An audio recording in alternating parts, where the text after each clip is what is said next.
సఫలీకృతం అవుతుందని వాళ్ళ వెనుకున్నటువంటి కిరణ్ గారు వాళ్ళ తదితర సిబ్బందిని ముందుకు తీసుకెళ్ళి ఆయన కళ నిజం చేస్తారు. ఆయన ఆయన ఆయన అది జరుగుతున్న ఇది అందరూ ఆయనలో ఒక గంభీరమైన వ్యక్తిని చూస్తుంటారు. కానీ నేను ఆయనలో ఒక చిన్న పిల్లవాడిని, పసిపిల్లవాడిని కూడా నేను చూడడం జరిగింది.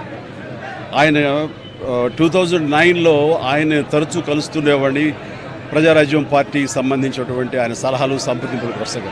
ఆ సమయంలో భోజనం అయిన తర్వాత నేను ఆయనకు ఒక పెన్ను, ఒక కార్టియర్ పెన్ను నేను ఆయనకి గిఫ్ట్గా ఇవ్వడం జరిగింది. ఎందుకంటే ఆయన పెన్నులు కలెక్ట్ చేస్తారు, ఆయనకు హాబీగా ఉంది అని తెలిసినప్పుడు ఆయనకు ఆ పెన్ను ఇచ్చినప్పుడు సుతారంగా వద్దు అంటారేమో అనుకున్నాను. కానీ చాలా ఆప్యాయంగా తీసుకుంటూ చిన్నపిల్లవాళ్ళగా ఆ పెన్ను చూసుకుంటూ, ఒక చిన్నపిల్లవాడికి టాయ్ ఇస్తే ఎంత ఎగ్జైట్ అవుతారు అంత ఎగ్జైట్ అవుతావు. వండర్ఫుల్ పెన్, చాలా బాగుంది చిరంజీవి గారు అని. మీకు అంత ఇష్టం అంటే, అయ్యో నాకు పెన్నులు కలెక్ట్ చేయడం చాలా ఇష్టం, రండి చూపిస్తానంటూ లోపలికి తీసుకువెళ్ళి ఇదే హౌస్లో ఆయన బీరువా తెరిచి ఆయన కలెక్ట్ చేసినటువంటి మంచి మంచి గొప్ప పెన్స్ అని చూపించి, ఇన్ని పెన్స్ ఏం చేసుకుంటారండి అంటే, అయ్యో ఇవి చాలా ఇష్టం అండి, నా మనసుకు ఏదైనా ఆలోచన తోచినప్పుడు ఒక్కొక్కసారి ఒక్కొక్క పెన్తో డైరీలో రాసుకుంటానన్నట్టు ఆయన రకరకాల ఇంకులతోటి, ఎరుపు, నలుపు, ఆకుపచ్చ, బ్లూ, ఎరుపు ఇలాంటి రంగులతోటి ఆయన కప్లెట్స్ లాగా ఆయన ఆలోచనల్ని అక్షర రూపంలో ఆ డైరీలో రాసుకోవడం చూసిన తర్వాత ఆయన నిరంతరం ఈ సొసైటీకి ఏం చేయాలి, నెక్స్ట్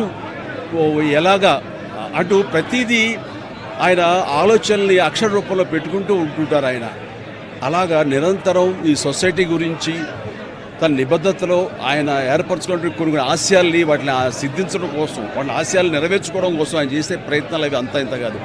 ఆ రకంగా ఆయనలో ఆ రోజున అంత అబ్బురపడిపోయినటువంటి ఆ చిన్న పసి బాలును కూడా నేను చూడగలిగాను. ఇట్లా ఈ రోజున ఆయన లేరు మనకు అన్నది ఒక తీరని లోటు. ఇది ఆయనకి, ఆయన కుటుంబానికే కాదు, యావత్ తెలుగు జాతికే ఒక పెద్దని కోల్పోయారు, గొప్ప వ్యక్తిని కోల్పోయారు, ఒక మహాశక్తిని కోల్పోయాం మనందరం.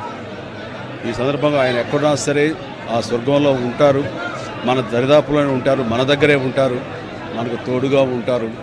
ఆయన ఆత్మకు శాంతి చేకూరాలని వాళ్ళ కుటుంబ సభ్యులకి, వారి సిబ్బందికి, వాళ్ళ అనుయాయులకి, ప్రతి ఒక్కరికి నా యొక్క ప్రగాఢ సానుభూతిని తెలియజేస్తున్నాను.